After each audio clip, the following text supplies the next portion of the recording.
Entonces, ¿cómo le hace, cómo se resuelve esto? Pues esto digamos son las formas primitivas de resolver problemas de análisis de esfuerzos con elemento finito. Claro, los métodos numéricos ya usan otro tipo usted lo ha visto, que las redes neuronales, no son redes neuronales, son teoría de agentes, pues. Cómo manipular, o sea, cómo hacerle a hoja de buen cubero la manipulación de las funciones de aproximación, es lo que suelen hacer. Sí, en el software. Ahora, el software ni siquiera le pregunta a uno, simplemente discretiza. Pero bueno, el software pues tiene métodos de inteligencia artificial, que es con lógica computacional o teoría de agentes. O sea, tiene algoritmos muy sofisticados, pues. Entonces, este es el planteamiento nada más primitivo, pues. ¿Qué hace la computadora? La computadora ni siquiera solo me pide los datos, las simetrías y datos del material, ¿no? Y condiciones de frontera, que le demos información y la intenta resolver, pues, con la mejor manera que puede. Entonces, claro que en la computadora, pues el software debe ir considerando que en el problemas de elasticidad lineal se cumplan, que los esfuerzos efectivos de un índice estén por debajo de las resistencias de influencias del material, y nos podemos graficar cada componente direccional, cada componente principal, o sea, es sigma efectivo de von Mises, esfuerzo efectivo de von Mises, en términos de sus invariantes tensoriales. Esta condición siempre tiene que estarse verificando. Cuando le doy una fuerza y rebasa la condición de linealidad, de entrada me va a decir el software que ya estoy rebasando, ¿no? Ya la solución no va a ser válida. Entonces, en la parte como, porque este método que nos explicaron primero de Riley-Ritz, en comparación con este que no escuchado, o sea, Galerki, o sea, al final de cuentas son métodos de aproximaciones. Son métodos de aproximación. Okay. Sí, son métodos de aproximación, porque no hay soluciones exactas, pues. Y entonces hay mucha, yo le digo alquimia, pues, mucha alquimia computacional a cómo aproximar.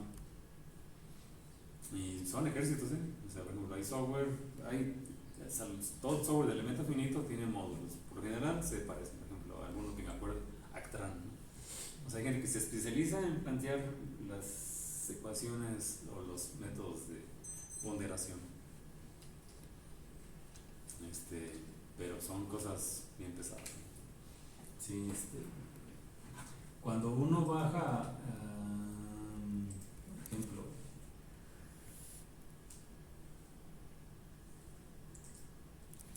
y dice uno, ¿y por qué cuesta mucho el software? Pues es que tiene un montón de rutinas, ¿no? Por ejemplo, se busca Actran, ¿qué es el Actran?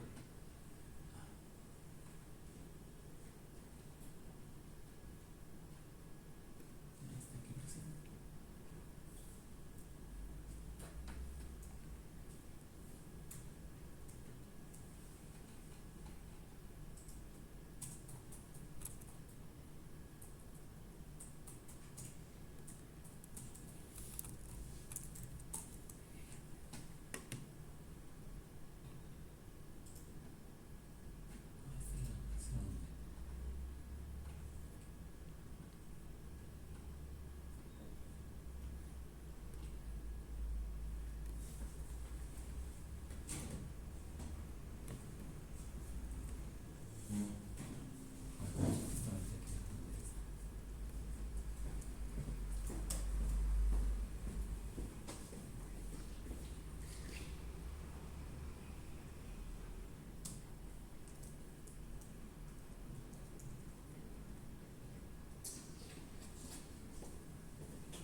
Se monta lo más nuevo sobre lo antiguo. Hexagon es una compañía, yo no sabía que compró software. Hexagon Technologies es la marca de la máquina de medición por coordenadas que está allá que está a fondo, que está empolvada, que es un robot a la inversa, la que hacer ingeniería inversa para copiar. O sea, los robots normalmente mueven objetos, ¿no? Bueno, esa más bien mapea objetos. O sea, puedo sacar el CAD de esta pelota, ¿no? De este mouse, de una pieza, ¿no? Claro, es de las sencillas, ¿no? Porque hay unas con escaneado láser. Esas son con palpadores mecánicos, pues. O sea, una esferita que hace clic, clic. Entonces, y se usan, o sea, cuando voy a mapear si pusiera este borrador, si pusiera lo pongo en la mesa, tengo una esfera de calibración y tengo un palpador así, hasta incluso entonces, ¿qué haría? Pongo un punto aquí. Entonces yo le diría, aquí tengo un punto con dos puntos, si son similares, ¿qué me debería decir? Es una paralela, ¿no? Y luego si pongo acá, entonces si empiezo a tocar varios puntos, están los NURBS, está el software que ustedes usan de CATIA, por ejemplo, cuando ponen para graficar con superficies, son las nubes de puntos, pues. Entonces con nubes de puntos podemos generar funciones y luego funciones de interpolación. Entonces todo eso hace el software. Bueno, Hexagon, la marca de aquella compañía. Ahora dicen que tienen el MSC. El MSC antes era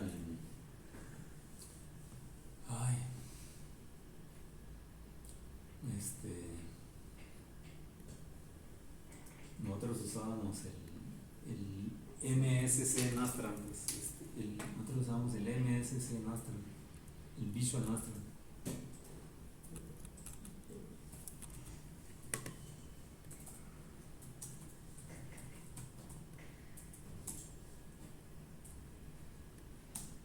Pues bueno, todas estas compañías están llenas de, o sea, son módulos, son subrutinas, son algoritmos que están integrados, pues, para diferentes fines, pues, estructural, acústico, vibraciones, magnetismo, etc. Al final todos resuelven lo mismo, problemas de ecuaciones diferenciales parciales, o sea, problemas distribuidos de aeronáutica, aeroelasticidad, de mecánica de materiales, fluidos, análisis estructural o acústico, magnetismo, electromagnetismo, etc. Pero cuando ustedes vean y se ponen y busquen qué software tiene dentro, y todos van a ver que tienen algoritmos, pues. Entonces, todos tienen algoritmos.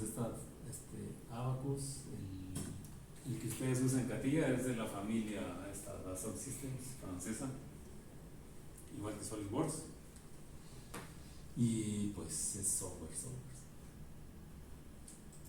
Pero bueno, así es que cuando habla de aquí, de una compañía, son módulos de solución, o sea, numérica, algorítmica y de inteligencia artificial. Sí, porque al usuario le dejan menos control, porque es más agradable manejar menús, rutinas, ejemplos, adaptar, que hacerlo a manopla, pues. O sea, sí, lo puedo uno hacer, pero me voy a tardar meses o años haciéndolo, haciéndolo a mano, que sí haciéndolo, o sea, con mis rutinas, que haciéndolo con software. Esa es la moraleja. Entonces, sí, el software intenta, si es para análisis de esfuerzo, está monitoreando siempre de los datos que le doy del material, que no rebase el esfuerzo efectivo del Mises a la resistencia de fluencia. Resistencia de fluencia para un material de aquí sería para un material, o sea, ese Y no es una coordenada, es la de yield de fluencia. Y puedo graficar von Mises, que son los colorcitos, ¿no? En fin, pero bueno, hay un montón de algoritmos. Aquí no nos dedicamos a la parte de algoritmos. Y son ejércitos, son ejércitos, así como los de Windows, los de Office, los de Windows, los de Google. Son ejércitos de científicos, computólogos, cada loco, pues, ahí integrado. No, no es así. Son ejércitos mundiales, no es nada más de puros gringos en el Silicon Valley, ¿no? En la India, chinos, polacos, rusos, hasta mexicanos, ¿no?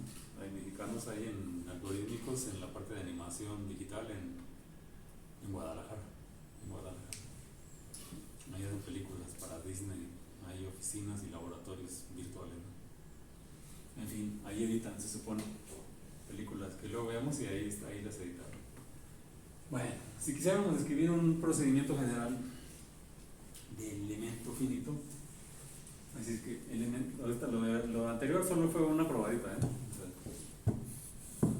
pueden ser varios cursos de elemento finito, o sea, con uno podría tener uno la amplitud de ver cómo lo puedo hacer en MATLAB, cómo lo puedo hacer con software, cómo lo puedo hacer con este otro software que el día que quieran ver, también hay software gratuito, estos cuestan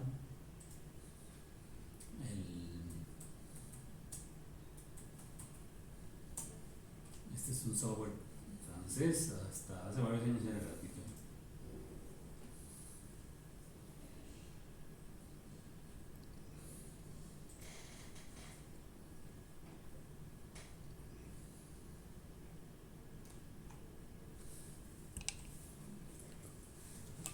O sea, pueden bajar todo.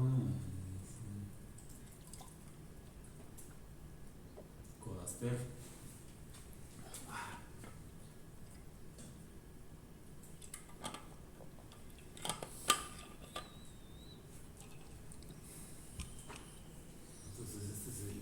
Si lo quieren bajar, trabaja en Linux.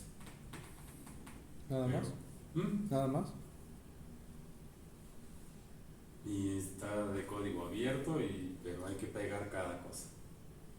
O sea, hacer un problemita como las simulaciones que hacemos en Workbench en 2x3, primero tiene uno que aprender a hacer y comparar. Y después ya va uno. Después para graficar, plantear, preprocesamiento, condiciones, el problema, cálculo, postprocesamiento, graficación, son módulos. O sea, es todo un show. Es como si les dieran un MATLAB con todos los módulos desconectados. Ustedes los tienen que integrar, pero es gratuito. Y pueden, ya que aprenden, lo pueden hacer chido. Entonces por eso hay gente que se mete, ¿no? Pero estos sí son gratuitos. Aquí sí baja uno diferentes módulos, pero es todo un show. Una vez nos metimos, pero es todo un cuento, pues. Es todo un cuento. Es la parte gratuita. Hay algunas partes más o menos amigables. Y esta es la compañía que lo tiene gratuito, EDF es Electricidad de Francia. Pusieron a su universidad a trabajar, y de hecho ¿cómo se llama el otro de Octave Análisis? Es el equivalente de MATLAB gratuito. Es el Linux, pues también. También es una tendencia en elemento finito, pero para cuando no lo dejan a uno comprar un software, ¿no? O cuando no tengo el software para hacer algún servicio. En fin, la gente se puede especializar. Pero son ideas, pues.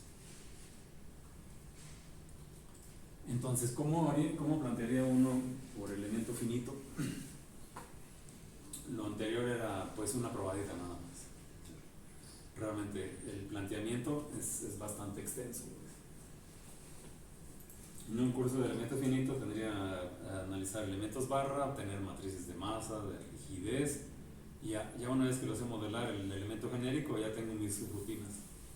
El elemento viga lo discretizo, lo hago para un elemento discretizado, que ahora son 2 grados de libertad por nodo, lo obtenemos matriz de masa, de rigidez, hacemos su problema dinámico o estático, y ya que lo tengo, hago mis subrutinas y ya las tengo para hacer genéricas y hacer mallados, ¿no? Hacer interconexiones. Y así, elementos viga si son en un plano así, o si se van a mover en el espacio, ¿no? Con una estructura. Entonces, y así sucesivamente va uno estudiando diferentes elementos, pues. Entonces, En el método de elemento finito, un sistema continuo o cuerpo, material, sólido, líquido, gas, se representa como un ensamble mallado de subdivisiones que llamamos elementos finitos. Los elementos finitos los interconectamos a través de sus nodos, sus puntos de conexión. Cada nodo puede modelarse con 1 grado de libertad, 2, 3, 6 grados de libertad, en función de qué es lo que se quiera analizar. Pues.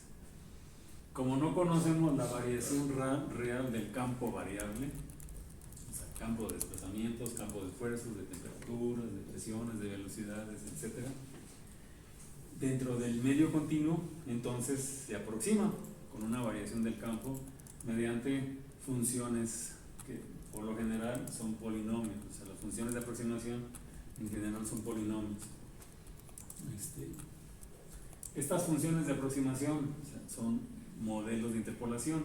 Con los modelos de interpolación nos permiten establecer qué ocurre con los valores del campo variable en los nodos e interpolar al interior, ¿sí? Interpolar hacia el interior.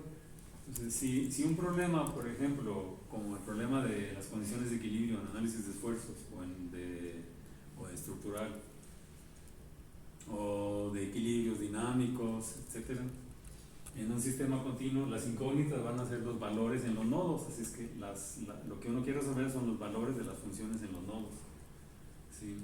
Después, con los valores en los nodos, pues, entonces se resuelven las ecuaciones de campo, que por lo general dan lugar a ecuaciones matriciales muy grandes. Se despejan los valores nodales, por lo general en forma aproximada, que la discretización se hace en muchos elementos, y con la información en los nodos calculamos las funciones de aproximación. O sea, se hace la interpolación son con las funciones de aproximación, ¿sí?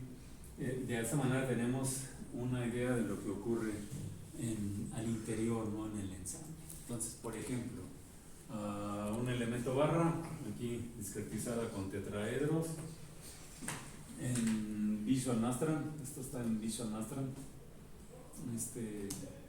esto está en Visual Nastran, entonces aquí están los esfuerzos de von Mises con colorcitos, cada elemento, estos son tetraedros, entonces más o menos aquí los esfuerzos están más o menos uniformes al centro. Cada elemento, cada tetraedro es un problema de análisis que está interconectado con sus vecinos sucesivamente. Acá, también está en el MSC, en el Visual Nastran. Es una viga simplemente apoyada con una carga en el centro, con una carga concentrada en el centro. Entonces está su von Mises. Esta está en Solid Edge, que es una variante, pues, es otra compañía, Solid Edge, y es una ménsula, pues, que está sometida a esfuerzos de compresión aquí en la unión atornillada, pues. Esta está en ANSYS, es una versión de ANSYS ya viejita, pues, creo que era el ANSYS 4, pero para un engrane, pues, sí, es un engrane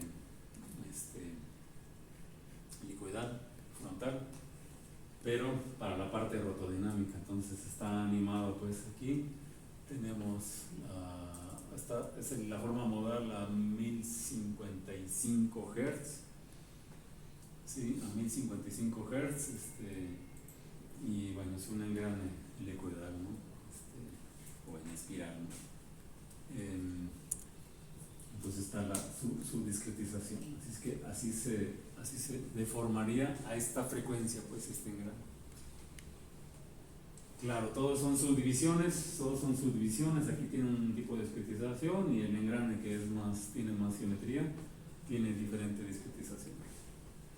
Entonces, hay gente que se especializa para diferentes geometrías, pues, o tipo de elemento, para rotodinámica es diferente. Bueno, entonces, es que un problema general de la mecánica del medio continuo modelado por elemento finito, paso a paso, si lo quisiéramos describir, sería: 1, discretización de la estructura.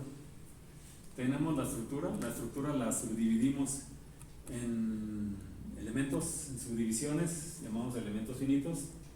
Así es que, por ejemplo, esta que ve aquí, por ejemplo, esta viga, que si está en cantilever o simplemente apoyada, así, yo la discretizo, digamos, en el número que uno quiera, pues. Entonces, en elementos, en circulitos, con nodos, puede ser como elemento barra, puede ser como columna, o puede ser como viga, ¿no? Puede ser como viga nada más en un plano, o puede ser como viga interconectada con otras vigas en una estructura, viga espacial. Entonces, la estructura la modelamos con un número, tipo, tamaño y arreglo específico de elementos finitos. Quiere decir que si es para un elemento barra, típicamente se va a deformar nada más a lo largo de longitudinal. Cada nodo tendrá un grado de libertad. Si es un elemento viga, tiene una deflexión lateral y un ángulo también de deformación, así es que cada nodo tiene 2 grados de libertad. Si es un elemento que se mueve en volumen, que se mueve en X, Y, Z de forma axial, entonces tendría 3 grados de libertad. Si un elemento que tiene un nodo y se mueve espacialmente y se desplaza y se reorienta, cambia su orientación en el espacio en 3D, tendría 6 grados de libertad. Entonces, hay nodos que pueden tener 6 grados de libertad. Un elemento viga espacial, si bien en el plano tiene 2 grados de libertad, porque se deforma y se inclina, o sea, tiene un delta de X y un teta de X, cuando lo represento de forma espacial, este desplazamiento tiene coordenadas X, Y, Z y también ángulos. Entonces, en el espacio, los nodos los modelamos con 6 grados de libertad. Una viga espacial modelada en el espacio, tendría que ponerle 6 grados de libertad. Claro, porque si va a ir conectada, digamos, así, con estas, así cuando se suelen soldar o conectar con tornillos, entonces ya tendría, si fuera esto, si fuera así, y si fueran vigas, pues ya son espaciales. Y el punto en común es el que tiene que estar en común, ¿no? El punto de unión. Entonces requeriría más información que un simple elemento viga planar. Entonces uno va definiendo cómo discretizo y cuántos grados de libertad tiene los nodos. Aparte, cada elemento discretizado tiene su matriz de masa, su matriz de rigidez. De amortiguamiento local no lo modela. O sea, la materia es difícil de describir su amortiguamiento local. Ese lo obtenemos con herramientas de análisis modal, o sea, experimental. Entonces, ya que escogimos el tipo de elemento, tenemos que escoger el modelo de interpolación o de desplazamiento, pues. Entonces, la solución para los desplazamientos en la estructura, por ejemplo, ahorita describimos el método de la rigidez directa, el método de Rayleigh-Ritz y el método de Galerkin, pues. Como uno quiera, pues los desplazamientos de la estructura sometida a cargas externas, con cargas concentradas, superficiales o de cuerpo, de volumen, pues en forma exacta no la conocemos, por eso se proponen soluciones aproximadas con funciones de aproximación. Y obtenemos aproximación de la solución que desconocemos. La solución que se propone construir a partir de condiciones de frontera, pues debe ser lo más simple. No es que empiece y no, tú dale polinomios hasta de 10º grado, no, pues la computadora no va a poder. O sea, típicamente propone unos polinomios, líneas rectas y a veces parábolas un poco más. En las redes neuronales ¿cómo le ponen? Que funciones sigmoidales y no sé qué cosa, ¿no? ¿Sí? Entonces, la solución propuesta debe ser lo más sencilla, desde el punto de vista computacional, porque lo va a hacer la computadora, y después tratar de encontrar condiciones o requerimientos donde tengamos convergencia aproximada. Entonces, los modelos de interpolación, insistimos, la computadora se adapta mejor a los polinomios. Posteriormente, pues, obtenemos las matrices de rigidez de cada elemento y los vectores de carga. Sí, entonces, obtenemos la matriz de rigidez elemental. Por cada uno de los elementos subdivididos obtenemos una matriz de rigidez elemental y un vector de carga elemental a ese elemento que le toca de carga en los nodos con los que modelamos el elemento, pues. Y después hacemos el mallado completo, los interconectamos. Cuando hacemos el mallado es lo que le da la forma, la geometría aproximada al objeto original. Entonces modelamos con una matriz de rigidez, una matriz de masa también elemental y un vector de carga elemental por cada elemento finito. El elemento barra, viga, cuerda, barra en torsión, en fin. Y después plantear las condiciones de equilibrio de cada elemento con su principio variacional o sus ecuaciones específicas aquí. Una turbina y una flecha con soportes. Aquí es la suspensión donde tienen sus chumaceras. Después ensamblamos los elementos con sus ecuaciones. Todos los elementos tienen sus ecuaciones, las tratamos de conjugar. Sí, es que la estructura con varios elementos finitos la ensamblamos de cada matriz de rigidez elemental, matriz de masa elemental. Aquí está descrito el problema más bien de esfuerzos estructural. Para dinámica es con la matriz también. Cada elemento individual con su matriz de rigidez elemental, vector de carga elemental, los ensamblamos, planteamos las condiciones de equilibrio globales del ensamble, donde K tilde es una matriz de rigidez del ensamble, el vector de desplazamientos del ensamble, vector de carga del ensamble. Restringimos con las condiciones de frontera, así que se reducen estas, ¿sí? Entonces las ecuaciones de equilibrio las restringimos con las condiciones de frontera del problema. A partir de las condiciones de frontera se empieza a construir la solución. Para el caso estructural, para el caso dinámico, condición de frontera y condición inicial. Después de la incorporación de las condiciones de frontera ya restringimos los campos de desplazamiento generales, o sea, el objeto ya lo restringimos con respecto del espacio, el entorno. Y tenemos un problema de este tipo, una matriz de rigidez, vector de desplazamientos igual a un vector de carga, para un problema de estructural, nada más sin el tiempo, ¿no? Entonces aquí ya está simplificado y es este problema que se plantea. Ahora, estas matrices de rigideces, vector de desplazamientos y vector de carga, pues son como uno quiera complicar la vida, pues. Este problema es el que se resuelve. Dice, bueno, pues es una simple ecuación, sí, pero esta puede tener miles de renglones y otros tantos de columnas, no necesariamente cuadrado, no es nada más saque la inversa y se acabó, ¿sí? Entonces ya la solución a este problema algebraico va a depender de qué tenemos aquí.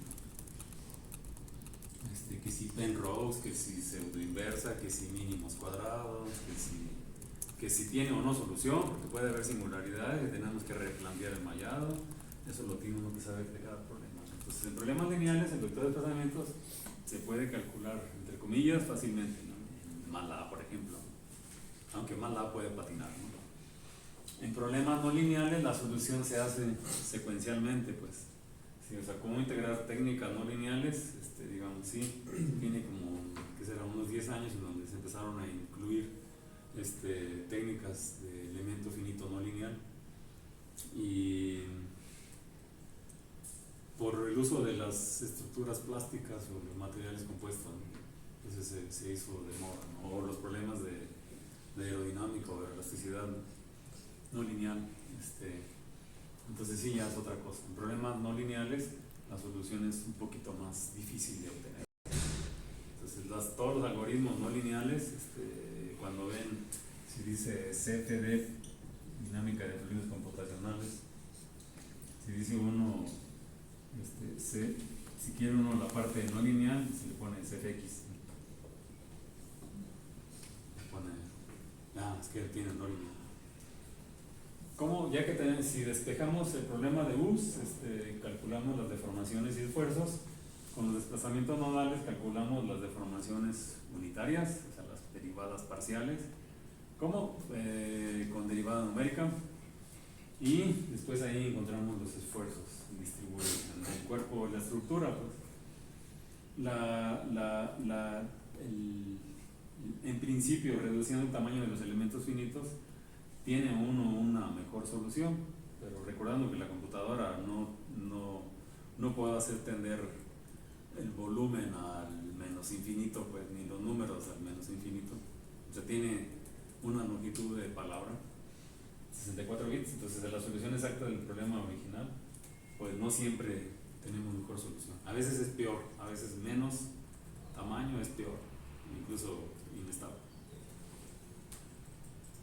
Entonces, así a grandes rasgos, un elemento barra lo podemos discretizar con un elemento finito, dos nodos, su vector de desplazamientos para la parte estructural y dinámica, si le ponemos el tiempo, dos coordenadas independientes, una espacial y el tiempo. Ya habíamos dicho su grado de libertad aquí en el nodo 1, W1 de T, en el nodo 2, W2 de T, y sería una aproximación O con tres elementos finitos, ¿no? Tres elementos finitos y cuatro nodos, pues. Ahorita lo desglosamos. Si fuera un elemento placa, una placa, o sea, la papa en una hojuela, pues, sus condiciones de frontera, típicamente de desplazamiento cero, su vector de su marco de referencia absoluta, y tiene propiedades, sus áreas, tiene sus condiciones de carga, aquí como tracciones o carga superficial o linealmente distribuida. Cada punto pues tiene sus coordenadas x, y respecto del marco de referencia con u's y v's, que serían sus campos de sus vectores, sus coordenadas de desplazamiento de este punto cuando se deforma. Y aquí Px y Py sería para si tuviéramos una carga concentrada, ¿no? Si tuviéramos una carga concentrada. Entonces, ¿cómo discretizarlo? Bueno, pues en un plano pues discretizamos típicamente con rectángulos, cuadrados o triángulos es mejor, ¿no? Porque con triángulos modelamos rectángulos y se adaptan mejor a las curvas, ¿no? Aquí es una discretización de ese plato en 20 elementos finitos y ¿cuántos nodos?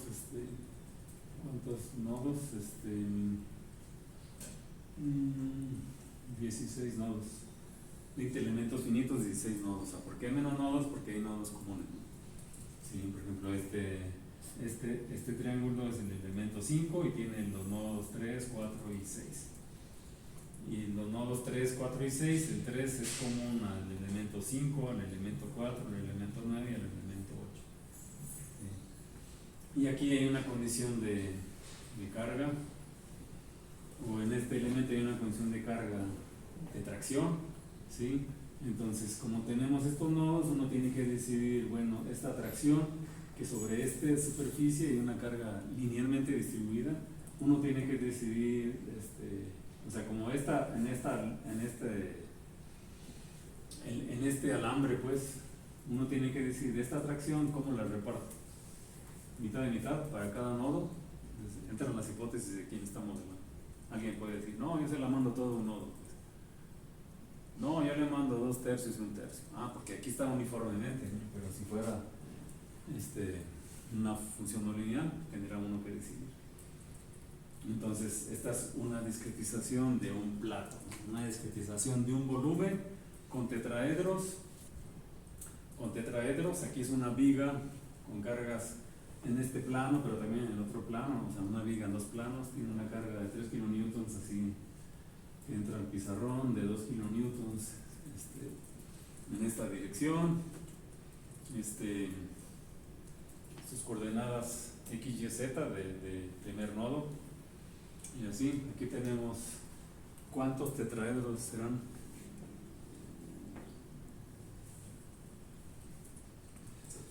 Está dividido en 4 tramos. ¿Cuántos tetraedros tendrán? Está un paralelepípedo. ¿En cuántos tetraedros lo modelamos? ¿En cuántos le cabe? 8. 8 o cuántos? ¿Cuántos pueden ser? ¿Pueden ser divisiones infinitas? Puede ser por muchos, ¿no? Pero el mínimo, o sea, un cubo, ¿cuántos lo modelamos? Pueden entrar estas arañas, pero no son tetraedros. Entonces simplemente son con estas cosas, yo lo puedo meter, pero estos no son tetraedros, son pentaedros. Está aquí, es un cubo, pero que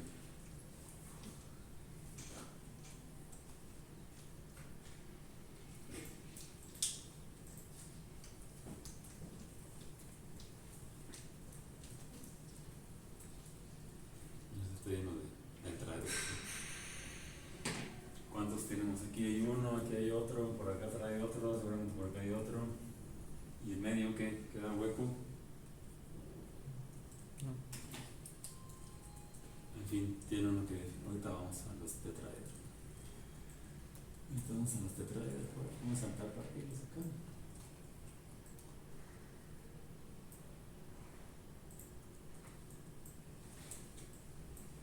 O sea, un tetraedro que tiene, o sea, es un triángulo, pero con un volumen, pues con 4 caras, ¿no? Un rectángulo, un hexaedro general.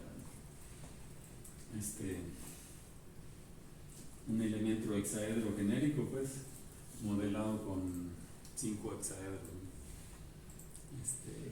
Acá.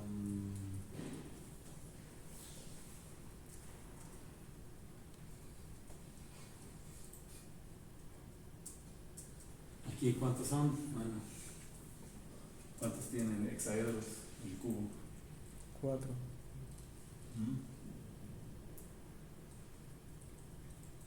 A cada esquina. Aquí este es 1 por cada esquina, pero si rellenan el centro. Entonces, este es así. 5 tetraedros, pues, el del centro, ¿no? Es así, con cada esquina son 4, pero el centro. Pero también se puede modelar con más. ¿El del centro también era un tetraedro? También es un tetraedro. ¿Sí? Entonces se pueden modelar 5 tetraedros y también con 6 tetraedros. Claro, es mejor el de 5, ¿no? Y esta tablita que está aquí se le llama la tablita de conectividad, pues. Es que dice el elemento tiene estos nodos, ¿no? Y uno va estableciendo los nodos, pueden ser comunes, es así como cazamos el mallado. Así es como tiene uno que manejar la tabla de conectividad si lo voy a hacer en línea de programa. Cuando yo tengo control sobre el software, es manejando esto, elemento por elemento. Pero bueno, regreso por acá. Regreso por acá, entonces, sí. Bueno, hasta aquí alguna pregunta, algún comentario. ¿Cómo modelarlo para dinámica? Esa es la cuestión. Lo que interesa para mecánica computacional, para dinámica estructural, pues no es nada más la parte estática. Pues. La parte estática sería lo primerito que uno debe analizar, la parte de análisis de esfuerzo. La parte dinámica es la interesante, la parte del problema modal, pues. Entonces, por ejemplo, ya que pueda modelar cada elemento, que tenga control sobre elementos barra, viga, columnas, platos, ya puedo discretizar una máquina, ¿no? Aquí una máquina esquemática, ¿no? Una fresadora, pues, con un cortador vertical, que tiene una mesa que se mueve en X, con un carro transversal que se mueve la mesa se puede mover en Y, el carro transversal, es decir, la herramienta se puede mover en X transversal y la profundidad en Z, pues. Así es que aquí, donde tenemos la herramienta, tenemos un vector de fuerzas Fx, Fy y Z, posiblemente también torques y momentos. Sí, o sea, aquí de estudiar la herramienta yo debería ser capaz de obtener las fuerzas en X, Y y Z, posiblemente también los momentos, o sea, los torques. Sí, entonces debería tener los MX, MY y MZ aquí en donde está la herramienta, en donde entra en contacto. Entonces, modelando con las fuerzas de corte.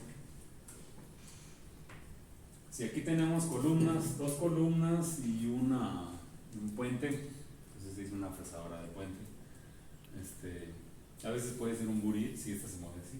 Se dice un cepillo de puente con los que se rectifican las bancadas de los tornos, las bancadas largas de varios metros.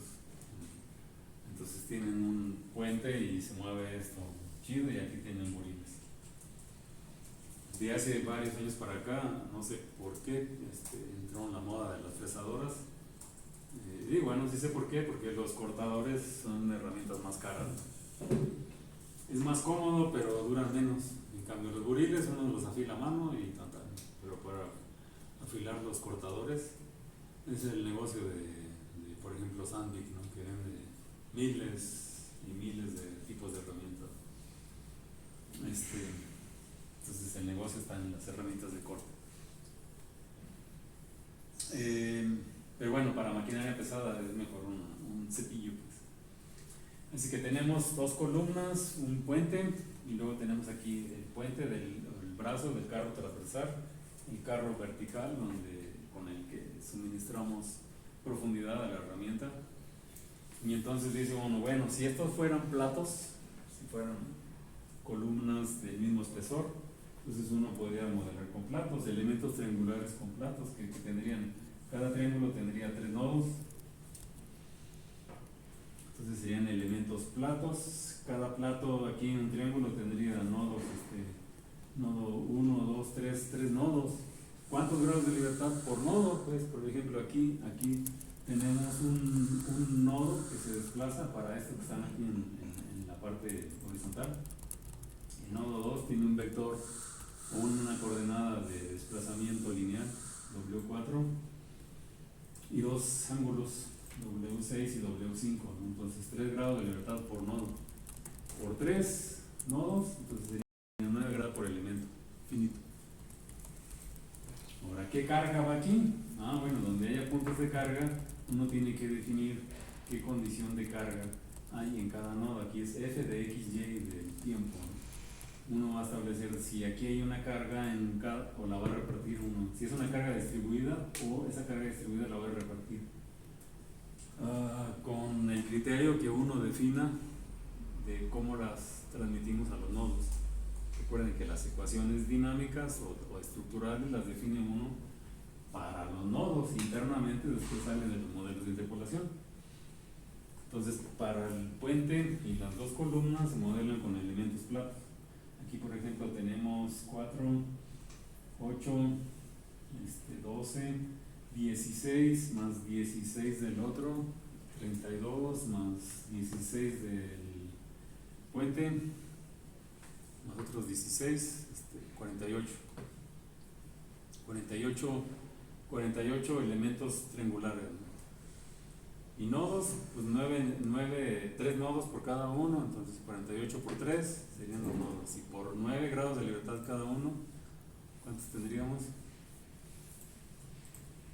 Entonces 48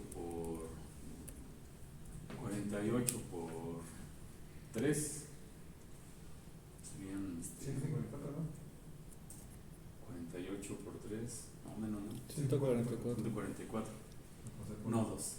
Luego si por 9, aunque varios son comunes, ¿no? Pero así en global, serían las ecuaciones de movimiento para el puro puente. Más el carro transversal y carro vertical, uno tiene que definir si son elementos barra o elementos viga, pues. Entonces aquí, si son elementos viga del carro transversal y del elemento vertical, el carro vertical, pueden ser elementos viga o elementos barra, ¿no?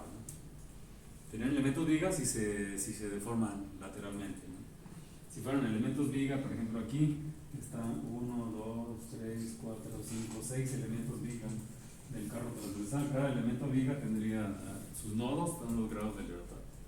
Y si son espaciales, pues serían 6 grados de libertad. En fin, uno puede restringir también. Pero allá tendríamos 48 elementos más 6 más 6, son 2, 4, 6, más 12, 60 elementos finitos, ¿no? Con sus respectivos nodos. Así sería el modelado burdo de esta columna. Pero ya me daría control. Yo lo puedo hacer a mano con las matrices, con la conectividad, y tendría control del elemento finito y del mallado.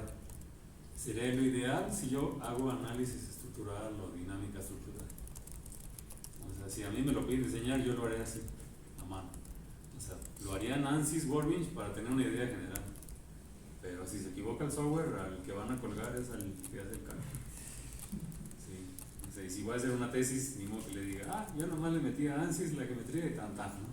Y me dio esto. Como suelen decir, me dio muchos ceros aquí, mire, pues esos ceros son basura, ¿no?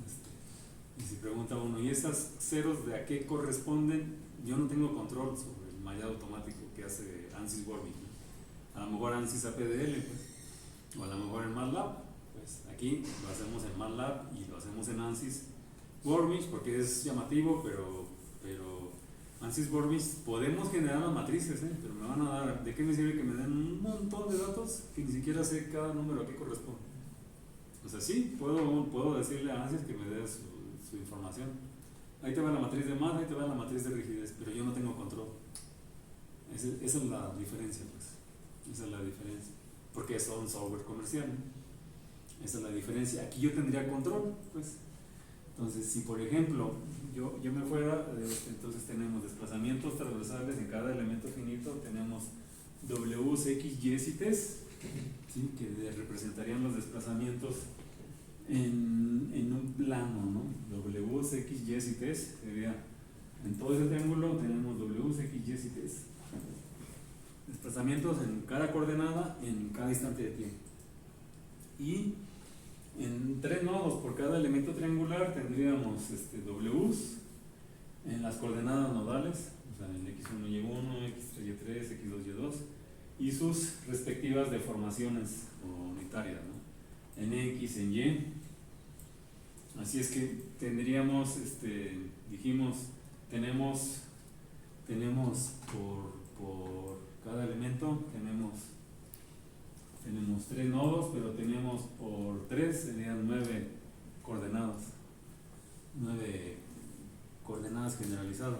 Es que al final de cuentas tenemos W1 a W9 por cada elemento triangular. Cada elemento triangular, cada desplazamiento W, X, Y, T, en función de, ya sea de Rayleigh-Ritz o de Galerkin, dijimos, esto lo van a encontrar en textos de elemento finito como el RA o como el INI. Son funciones de desplazamiento nodal, W's de T's, que son de W1 a W9 para este caso específico de los triángulos. Y estas NI's son las funciones base o los polinomios, o se les dice también ya más en el lenguaje de elemento finito, se llaman funciones de forma, pues. Entonces las NC's de X, Y son funciones de forma. ¿Qué funciones de forma? Uno define si voy a hacer líneas rectas, polinomios, arbitrarios, etcétera, etcétera. Para el caso de los elementos triangulares, n es igual a 9, entonces son las funciones de aproximación. Para el caso de las fuerzas F, X, Y y T, debemos definir fuerzas nodales. Entonces cada quien va a decidir qué le pone en cada nodo, ¿no? Cada quien decide cómo le pone en cada nodo. Si tengo una fuerza en el centro, yo decido si la reparto en 3 o si la reparto en 2 o todo se la cargo a un nodo. Si fueran elementos triangulares pequeñitos, puede que no haya mucha diferencia. Y al final de cuentas, por cada elemento vamos a obtener una ecuación de movimiento de este tipo. O sea, una matriz de masa, un vector de aceleraciones, una matriz de rigidez, un vector de desplazamiento es igual a un vector de fuerzas. Para el elemento triangular, n vale 9 para, dijimos, 60 elementos o 144 si fueran los elementos triangulares. Entonces, aquí sería la ecuación de movimiento. Sería la ecuación de movimiento para cada elemento. Después las tenemos que ensamblar. ¿Sí? Entonces, por cada elemento tiene uno la forma de analizarla, obtener la matriz de masa y la matriz de rigidez y de su correspondiente ensamble. Entonces, hasta aquí ya es una ecuación de movimiento para un elemento finito. Y si ensamblamos todas, pues va a ser una matriz global, una matriz de rigidez global y vectores de desplazamiento globales. Claro que ya son ecuaciones, son muchas ecuaciones, ¿no? Pero la forma de un sistema masa-resorte sigue siendo la misma. Solo que aquí W está en Rn, ¿no? Y las matrices de masa y de rigidez son de n por n. Todo lo que es de n es muy grande. Para modelar las energías cinéticas de cada elemento, la potencial de cada elemento o la de todo el mallado, pues. En fin. Pero aquí le paramos por ahora. Ya se fue Claudia. Chido. Se despidió. Para no interrumpirlo. Para no interrumpirlo. Está bien. Bueno,